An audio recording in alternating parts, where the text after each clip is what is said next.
Waalaikumsalam warahmatullahi wabarakatuh. Oke, terima kasih atas kehadirannya.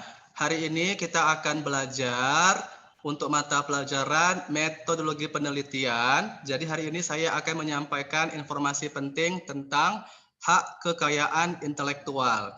Izinkan saya untuk screen share materi kita pada pagi hari ini.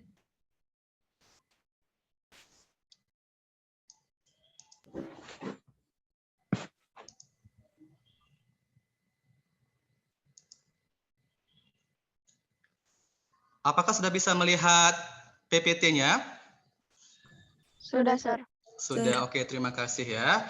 Nah, jadi semuanya hari ini kita akan belajar tentang hak kekayaan intelektual atau disingkat dengan HAKI. Bahasa Inggrisnya adalah Intellectual Property Rights. Oke. Nah, dalam pertemuan kali ini ada 4 topik yang akan kita highlight, yang akan kita bahas. Yang pertama adalah pengertian, peran, dan tujuan HAKI, kemudian peraturan perundang-undangan HAKI, cakupan HAKI, serta sanksi pelanggaran HAKI. Nah, pertama sekali kita akan membahas apa sebenarnya pengertian atau definisi dari HAKI atau hak kekayaan intelektual. Nah, secara sederhana, KI merupakan kekayaan yang timbul atau lahir dari kemampuan intelektual atau kecerdasan manusia berupa karya-karya di bidang teknologi, ilmu pengetahuan, seni, dan sastra. Oke, karya-karya tersebut dilahirkan atau dihasilkan atas kemampuan intelektual manusia melalui curahan waktu, tenaga, pikiran, daya, cipta, rasa, dan karsanya. Nah, hal tersebut yang membedakan kekayaan intelektual dengan jenis kekayaan yang lain yang juga dapat dimiliki oleh setiap manusia tetapi tidak dihasilkan oleh kecerdasan manusia. Contohnya, kekayaan alam berupa tanah atau tumbuhan yang ada di alam merupakan ciptaan dari Sang Yang Maha Kuasa atau Sang Pencipta. Meskipun tanah dan tumbuhan itu dapat dimiliki oleh manusia, tetapi tanah dan tumbuhan bukanlah hasil karya kecerdasan manusia. Jadi, segala sesuatu yang dimiliki oleh kecerdasan manusia itu termasuk kekayaan intelektual. Oke. Nah, kemudian kita akan membahas tentang pengertian dari hak kekayaan intelektual atau HAKI. Kekayaan atau aset berupa karya-karya yang dihasilkan dari pemikiran atau kecerdasan manusia mempunyai nilai atau manfaat ekonomi bagi kehidupan manusia, sehingga dapat dianggap juga sebagai aset komersial. Karya-karya yang dilahirkan atau dihasilkan atas kemampuan kecerdasan atau intelektual manusia, baik melalui curahan tenaga, pikiran, dan daya cipta, rasa, serta karsanya, sudah sewajarnya diamankan dengan menumbuh kembangkan sistem perlindungan hukum atas kekayaan tersebut. Itulah yang dinamakan hak kekayaan intelektual atau HAKI. Nah, pada prinsipnya, HAKI merupakan cara untuk melindungi kekayaan intelektual dengan menggunakan instrumen-instrumen hukum yang ada, yakni ada 7. Yang pertama, hak cipta, paten, merek dan indikasi geografis, rahasia dagang, desain industri, desain tata letak sirkuit terpadu, dan perlindungan varietas tanaman. Nanti kita akan membahas ketujuh cakupan HAKI di beberapa menit lagi ya. Nah, berdasarkan uraian di atas, dapat dipahami bahwa HAKI merupakan hak yang berasal dari karya, karsa, dan cipta manusia yang memiliki manfaat serta nilai yang berguna dalam menunjang kehidupan manusia dan mempunyai nilai ekonomis. Bentuk nyata dari hasil karya, karsa, dan daya cipta manusia tersebut dapat berupa ilmu pengetahuan, teknologi, dan sastra ya. Nah, selanjutnya kita akan membahas tentang peran dari HAKI serta tujuan HAKI. Nah, menurut Munaf tahun 2001, HAKI memiliki 3 peran. Yang pertama, sebagai alat persaingan dagang, terutama bagi negara maju agar tetap dapat menjaga posisinya atau kedudukannya menguasai pasar internasional dengan produk barangnya. Kemudian sebagai alat untuk mendorong kemajuan iptek atau ilmu pengetahuan dan teknologi dengan inovasi-inovasi atau temuan-temuan baru yang dapat diindustrikan. Jadi kalau ada penemuan terbaru yang berhubungan sama iptek itu harus ada industrinya ya. Nah, yang ketiga adalah sebagai alat untuk meningkatkan kesejahteraan perekonomian masyarakat, khususnya para peneliti yang mempunyai temuan yang diindustrikan, yaitu akan mendapatkan imbalan berupa royalti. Jadi kalau kalian sebagai peneliti memiliki inovasi tentang sesuatu hal yang bisa diindustrikan, nanti kamu akan bisa mendapatkan imbalan berupa royalti atau keuntungan dari produk yang kamu temukan. Nah, setelah itu, hakim memiliki beberapa tujuan. Yang pertama adalah memberi kejelasan hukum mengenai hubungan antara kekayaan dengan inventor atau penemu, pencipta, desainer atau perancang, pemilik, pemakai, perantara yang menggunakannya, wilayah kerja pemanfaatannya, dan yang menerima akibat dari pemanfaatan haki untuk jangka waktu tertentu. Jadi nanti ketika kalian memiliki beberapa inovasi atau penemuan, nanti kamu akan mendapatkan kejelasan hukum ya agar orang lain tidak bisa mengambil atau mengklaim penemuan kalian ya. Jadi untuk hukumnya sudah jelas. Yang kedua, haki bertujuan untuk memberikan penghargaan atau apresiasi atau award atas suatu keberhasilan dari usaha atau upaya menciptakan suatu karya intelektual atau buah pemikiran manusia. Jadi kalian tidak akan sia-sia apabila menemukan suatu produk atau inovasi baru. Misalnya kamu menemukan vaksin COVID-19. Itu salah satu penemuan terbesar ya yang memang diakui.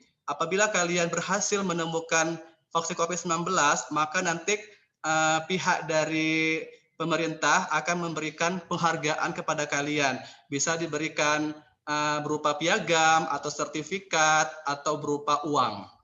Yang ketiga, haki bertujuan untuk mempromosikan publikasi invensi atau ciptaan dalam bentuk dokumen haki yang terbuka bagi masyarakat. Jelas, setelah kalian memiliki produk atau hasil inovasi tertentu, maka kalian akan dapat mempublikasikan itu ke orang lain atau keluar. Jadi semua orang bisa mengetahui, oh kamu memiliki suatu produk yang diunggulkan. Jadi akan dipromosikan keluar atau akan dipublikasikan keluar. Nah, yang keempat adalah haki bertujuan untuk merangsang atau menstimulus terciptanya upaya alih informasi melalui kekayaan intelektual serta alih teknologi melalui hak paten. Nah, tentu saja apabila kita memiliki produk atau inovasi baru, itu nanti akan dipatenkan. Jadi orang tidak bisa mengklaim atau mengakui itu punya mereka gitu. Contohnya kasus batik atau wayang. Nah, beberapa tahun lalu kita pernah menyaksikan berita bahwa Malaysia mengklaim batik dan wayang merupakan produk mereka. Nah, tetapi itu merupakan produk Indonesia. Jadi apabila mereka mengklaim itu punya mereka, tapi kita punya bukti atau punya hak paten, maka mereka tidak bisa asal-asalan mengklaim atau mengakui itu punya mereka. Itulah sebabnya apabila kita punya suatu produk, itu harus kita patenkan. Oke?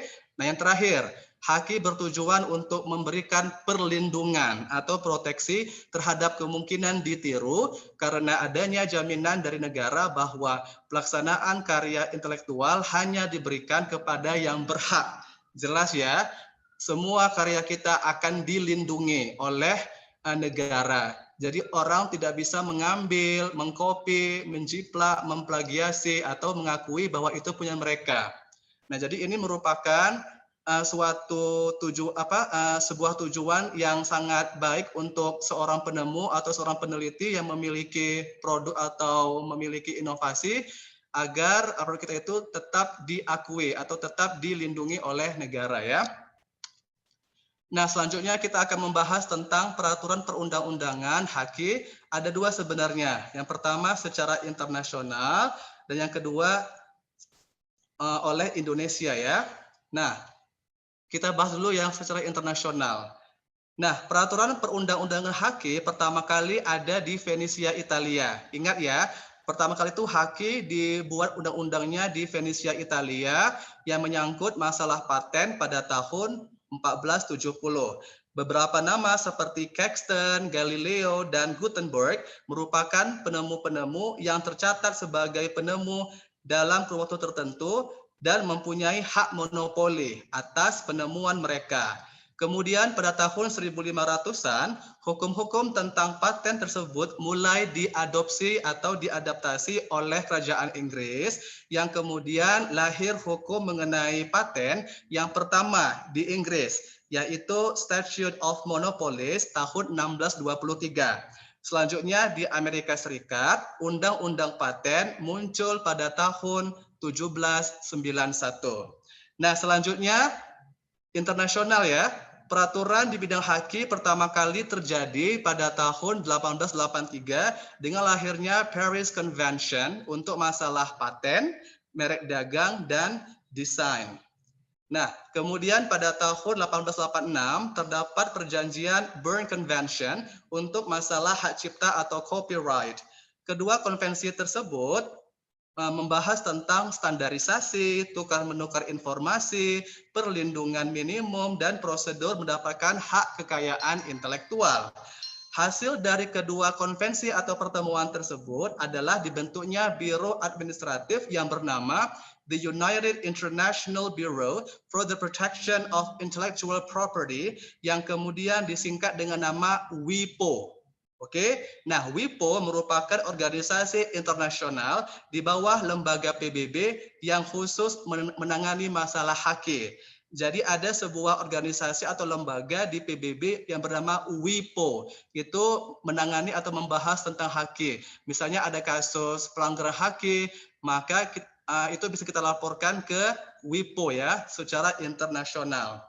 Nah, selanjutnya peraturan terkait haki secara internasional adalah hasil dari perundingan di Uruguay yang disebut dengan putaran Uruguay atau Uruguay Round. Nah, putaran ini berlangsung pada tahun 86 sampai 94 yang membahas tentang tarif dan perdagangan dunia. Ya. Nah, yang kemudian membentuk organisasi perdagangan dunia yang disebut dengan WTO. Nah, pembentukan WTO, kesepakatan lain yang didapat dalam putaran Uruguay adalah persetujuan tentang aspek-aspek yang berhubungan dengan perdagangan dan hak kekayaan intelektual atau Agreement on Trade-Related Aspects of Intellectual Property Rights atau TRIPS. Nah, pada tahun yang sama, tahun 94 juga, Indonesia telah mengesahkan persetujuan WTO tersebut melalui Undang-Undang Nomor 7 Tahun 94. Perlu diingat, Indonesia pertama kali mengesahkan persetujuan WTO itu tahun 94. Ya. Nah, itu adalah peraturan undang-undang haki secara internasional. Nah, sekarang kita akan membahas tentang yang ada di Indonesia. Nah, singkatnya bisa kamu perhatikan tabel berikut ya. Tapi Bapak akan menjelaskan secara jelas bagaimana sih sebetulnya peraturan undang-undang haki yang ada di Indonesia. Nah, peraturan perundang-undangan haki di Indonesia secara historis telah ada sejak zaman penjajahan kolonial Belanda. Nah, pemerintah Belanda memperkenalkan undang-undang pertama mengenai perlindungan haki pada tahun 1844. Ingat ya. Nah, selanjutnya pemerintah Belanda mengundangkan Undang-Undang Merek tahun 1885, Undang-Undang Paten tahun 1910, dan Undang-Undang Hak Cipta tahun 1912. Ya di tabel ya. Hak Cipta itu pertama kali dibuat undang-undangnya tahun 1912. Nah, Indonesia yang pada waktu itu masih bernama Netherlands East Indies telah menjadi anggota Paris Convention for the Protection of Industrial Property sejak tahun 1888. Anggota Madrid Convention tahun 1893 sampai tahun 1936 dan anggota Berne Convention for the Protection of Literary and Artistic Works sejak tahun 1914.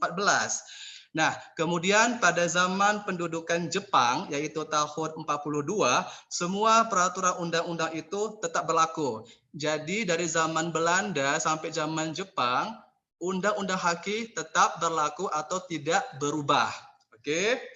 Nah, setelah bangsa Indonesia memproklamasikan kemerdekaannya pada tanggal 17 Agustus tahun 45, sebagaimana ditetapkan pada Undang-Undang 45, seluruh peraturan undang-undang peninggalan kolonial Belanda tetap berlaku selama tidak bertentangan dengan Undang-Undang Dasar tahun 45.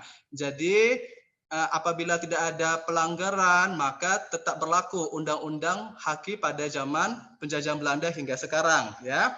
Nah, selanjutnya Undang-Undang Hak Cipta dan Undang-Undang Merek peninggalan Belanda tetap berlaku. Namun berbeda dengan Undang-Undang Paten. Kenapa? Karena Undang-Undang Paten itu dianggap bertentangan dengan pemerintah Indonesia. Nah, jadi sebagaimana ditetapkan dalam Undang-Undang Paten Peninggalan Belanda, permohonan paten dapat diajukan di kantor paten yang berada di Batavia, sekarang namanya adalah Jakarta, ya. Nah, namun pemeriksaan atas permohonan paten tersebut harus dilakukan di Belanda, tepatnya di kota Oktroyrat. Jadi Undang-Undang Hak Cipta dan Undang-Undang Merek itu masih berlaku, namun untuk hak paten itu tidak dianggap lagi. Jadi apabila misalnya ada seseorang yang merasa hak patennya dicuri, maka dia bisa melaporkan itu ke Belanda. Ya, itu untuk pemeriksaan permohonannya. Oke. Nah, selanjutnya pada tanggal 10 Mei tahun 79, Indonesia meratifikasi atau melegalkan Konvensi Paris yang ada di kota Stockholm, Swedia tahun 67 berdasarkan keputusan Presiden nomor 24 tahun 79. Namun demikian, partisipasi Indonesia dalam Konvensi Paris tersebut belum sepenuhnya karena Indonesia membuat pengecualian atau reservasi terhadap sejumlah ketentuan, yaitu pada pasal 1 sampai dengan pasal 12 dan pasal 28 ayat 1. Oke. Nah, selanjutnya pada bidang hak cipta atau copyright, pemerintah mengesahkan Undang-Undang Nomor 6 Tahun 82 tentang hak cipta pada tanggal 12 April tahun 82 untuk menggantikan Undang-Undang Hak Cipta Peninggalan Belanda. Nah, pengesahan Undang-Undang Hak Cipta tahun 82 itu dimaksudkan untuk mendorong dan melindungi penciptaan, penyebarluasan atau diseminasi hasil kebudayaan dalam bidang karya ilmu, seni, dan sastra, serta mempercepat pertumbuhan kecerdasan kehidupan bangsa. Nah, jadi secara singkat, kamu bisa perhatikan tabel yang ada di slide itu. Ada 7 jenis haki, yaitu hak cipta atau copyright, paten, merek, desain industri, desain tata letak sirkuit terpadu, rahasia dagang, serta perlindungan tanaman. Nah, di situ ada undang-undangnya, bisa kamu perhatikan bagaimana sejarah undang-undang secara internasional maupun yang ada di Indonesia, ya. Nah, selanjutnya kita akan membahas tentang cakupan atau ruang lingkup dari haki. Nah, tadi saya bilang ada 7, ya. Yang pertama kita bahas tentang hak cipta atau copyright. Nah, apa sebetulnya hak cipta itu? Hak cipta atau copyright adalah hak yang mengatur karya intelektual di bidang ilmu pengetahuan, seni dan sastra yang dituangkan dalam bentuk yang khas dan diberikan pada ide, prosedur, metode atau konsep yang telah dituangkan ke dalam wujud tetap. Itu diatur pada Undang-Undang Nomor 19 tahun 2002 ya tentang hak cipta. Nah, proteksi hukum terhadap pemegang hak cipta dimaksudkan sebagai upaya untuk mewujudkan iklim yang lebih baik bagi tumbuh kembangnya semangat mencipta di bidang ilmu pengetahuan, seni, dan sastra. Jadi apabila kalian mempunyai suatu inovasi atau suatu produk, maka nanti bisa kalian buat hak ciptanya. Oke, nanti Bapak akan ajarkan bagaimana prosedur untuk mengurus hak cipta atau copyright ya. Nah, selanjutnya adalah paten. Oke, sebelumnya saya akan menjelaskan tentang apa saja sih sebetulnya inovasi yang tercakup ke dalam hak cipta ya. Nah, ada beberapa. Nah, pasal 12 ayat 1 Undang-Undang Nomor 19 tahun 2002 mengatur hak cipta yang menetapkan beberapa produk yang dilindungi. Yang pertama buku. Apabila kamu punya buku, maka bisa dibuat hak ciptanya. Nah, kemarin Bapak mendengar bahwa siswa kelas 10 atas nama Eni Wahyuni sudah menerbitkan buku ISBN. Luar biasa ya. siswa kelas 10 SMA sudah punya buku yang bisa dibilang itu berstandar ISBN. Jadi apabila dia sudah punya buku ISBN, itu bisa dibawa ke hak cipta. Tinggal membayar 1 juta, kemudian nanti dia akan mendapatkan sertifikat hak cipta dan orang lain tidak bisa mengakui buku tersebut. Ya, jadi bagus sekali si Eni Wahyuni bisa membuat buku, kemudian nanti kalau misalnya dia tertarik bisa membuat hak ciptanya. Atau beberapa tahun lalu alumni kita berhasil menemukan suatu inovasi yaitu semikonduktor dari kulit durian dan itu sudah dibuat hak ciptanya. Luar biasa ya. Jadi kalau kalian punya produk itu harus kalian daftarkan ke hak cipta agar kalian tuh diakui sebagai seorang peneliti atau seorang inovator ya. Nah, buku, kemudian program komputer, pamflet, layout buku itu termasuk hak cipta. Ceramah, kamu ngomong aja termasuk hak cipta loh.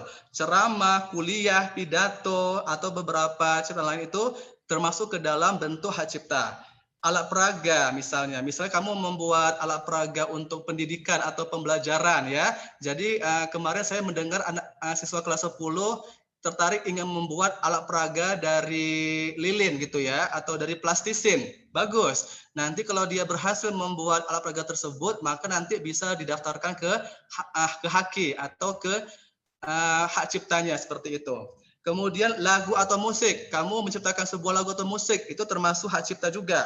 Kemudian drama atau drama musikal, tarian, koreografi, pewayangan, pantomim, apalagi seni rupa berupa seni lukis, seni gambar, seni ukir, kaligrafi, seni pahat, seni patung, kolase, dan terapan, termasuk bagian dari hak cipta.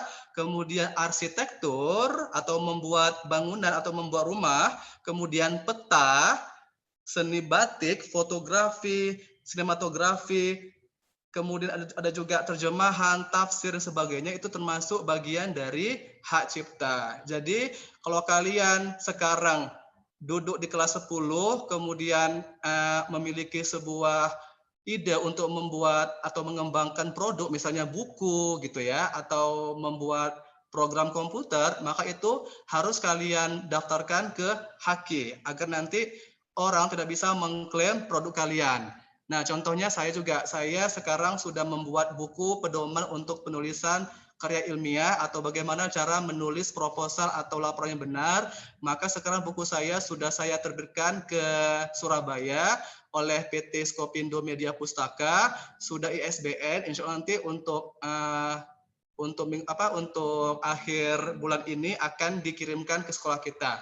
Jadi semua siswa bisa mengikuti cara menulis proposal yang benar.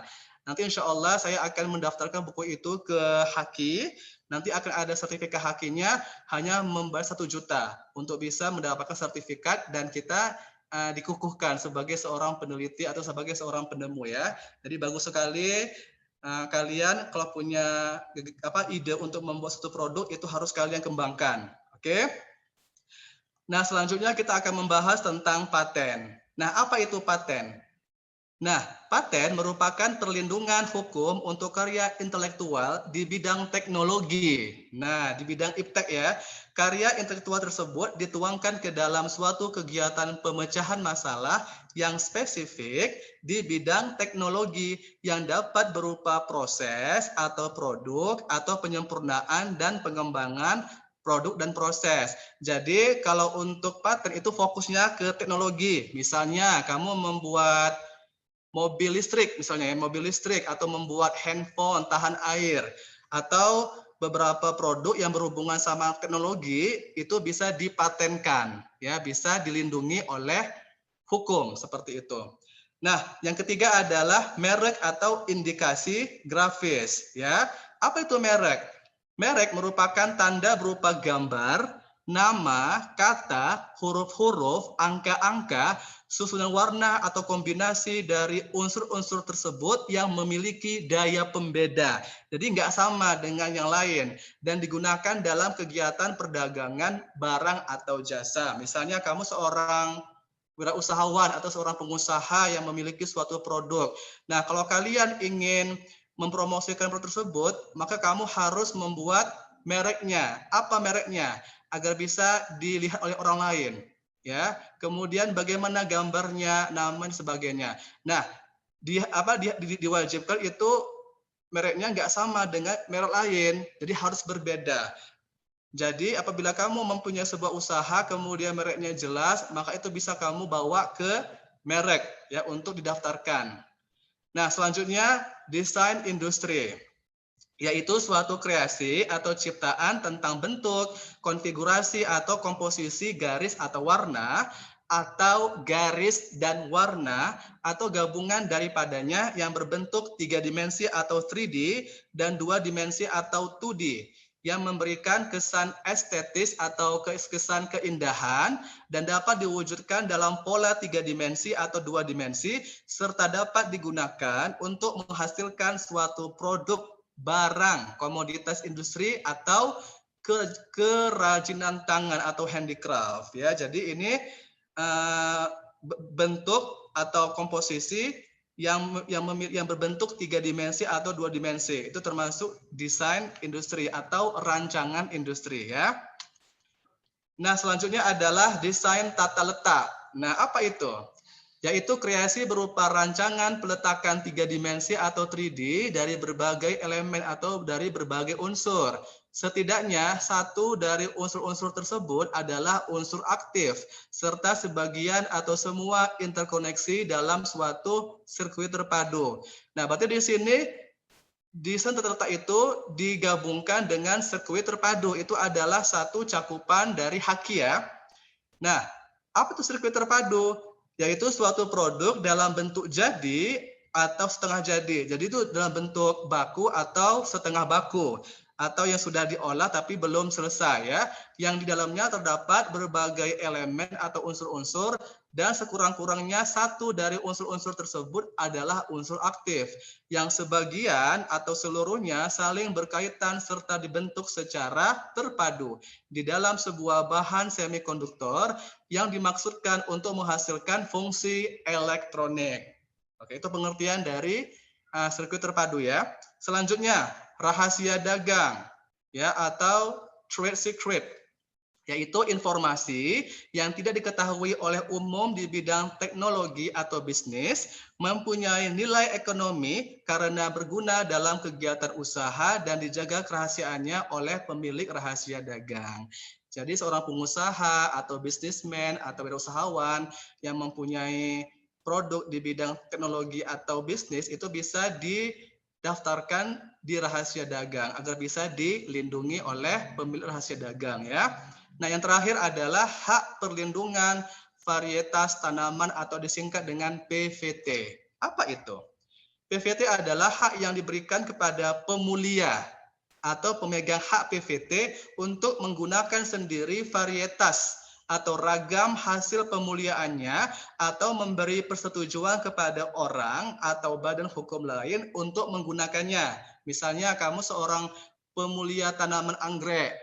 Nah, kemudian jadi ada beberapa anggrek yang kamu silangkan, yang kamu kawinkan, itu termasuk varietas. Jadi apabila ada varietas tanaman anggrek yang berbeda, itu bisa kamu daftarkan ke PVT agar dilindungi. Ya, jadi tidak hanya teknologi atau bisnis, tapi juga tanaman yang memiliki perbedaan yang lain, itu bisa kamu daftarkan ke PVT ya. Nah, kemudian untuk saat ini lagi heboh-hebohnya tanaman tuh, ada janda bolong, kemudian ada keladi hias dan sebagainya. Jadi kalau kamu sekarang misalnya tertarik untuk mengawinkan atau menyilangkan beberapa tanaman utama, kemudian nanti hasilnya adalah varietas atau hasil persilangan tanaman tersebut, maka nanti itu bisa kamu bawa ke Haki, yaitu termasuk inovasi atau penemuan baru di bidang tanaman ya, atau di bidang botani ya. Nah, itu adalah cakupan Haki, ada 7 tadi ya. Nah, sekarang kita akan belajar tentang apa sanksi pelanggaran Haki. Jadi orang-orang atau beberapa pihak yang dengan sengaja maupun tidak melanggar Haki, maka akan dikenai sanksi atau hukuman. Nah, untuk hak cipta sendiri, di situ ada pasalnya. Pada pasal 72 Undang-Undang Hak Cipta, bagi mereka yang dengan sengaja atau tanpa hak melanggar hak cipta orang lain dapat dikenakan pidana penjara paling singkat ya 1 bulan atau denda paling sedikit 1 juta rupiah atau pidana penjara paling lama itu 7 tahun dan denda paling besar 5 miliar rupiah. Jadi bagi orang-orang yang dengan sengaja atau tidak punya hak melanggar hak cipta orang lain maka akan dikenakan sanksi pidana penjara maupun denda berupa uang. Oke. Nah, yang kedua adalah paten. Nah, ada pada pasal 130 Undang-Undang Paten mengatakan bahwa apabila orang-orang yang dengan sengaja atau tanpa hak melanggar paten, maka akan dikenai pidana penjara paling lama 4 tahun atau denda paling banyak 500 juta rupiah. Nah, untuk paten sederhana, ancaman hukumannya adalah pidana penjara paling lama 2 tahun atau denda paling banyak 250 juta. Nah, selanjutnya sanksi untuk yang melanggar merek atau indikasi geografis. Nah, sanksinya adalah pidana penjara paling lama 5 tahun atau denda paling banyak 1 miliar rupiah. Nah, penggunaan merek atau indikasi geografis yang memiliki kesamaan pada pokoknya dengan merek atau indikasi geografis yang telah terdaftar dikenakan ancaman pidana penjara paling lama 4 tahun atau denda paling banyak 800 juta rupiah. Nah, kemudian sanksi bagi yang melanggar desain industri atau industrial design. Sanksinya atau hukumannya adalah pidana penjara paling lama 4 tahun dan denda paling banyak 300 juta rupiah. Oke. Nah, selanjutnya sanksi pelanggaran untuk desain tata letak sirkuit terpadu. Ya, sanksinya adalah akan diancam hukuman pidana penjara paling lama 3 tahun atau denda paling banyak 300 juta rupiah. Nah, kemudian apabila ada orang yang dengan sengaja atau tanpa hak melanggar rahasia dagang, maka sanksinya adalah dipidana penjara paling lama 2 tahun atau denda paling banyak 300 juta rupiah. Oke, yang terakhir untuk PVT. Nah, sanksi yang dapat diterapkan bagi orang yang tanpa sengaja atau sengaja melanggar PVT maka akan dipidana penjara paling lama 7 tahun dan denda paling banyak 2,5 miliar rupiah. Jadi lebih besar denda untuk yang melanggar PVT ya. Kenapa? Karena berhubungan sama alam, berhubungan sama ciptaan Tuhan ya. Nah, itu adalah sanksi atau hukuman bagi orang-orang yang dengan sengaja atau tanpa hak melanggar HQ atau hak kekayaan intelektual. Nah, terima kasih atas perhatiannya. Itu adalah presentasi saya mengenai hak kekayaan intelektual. Jadi apabila ada pertanyaan dari siswa, silakan ditanyakan terkait tentang sanksinya, kemudian proses untuk pendaftaran HQ, kemudian mungkin ada beberapa informasi yang mungkin mau kalian tanyakan, silakan. Oke, sekian dari saya. Bapak ucapkan wassalamualaikum warahmatullahi wabarakatuh. Waalaikumsalam warahmatullahi Waalaikumsalam warahmatullahi wabarakatuh.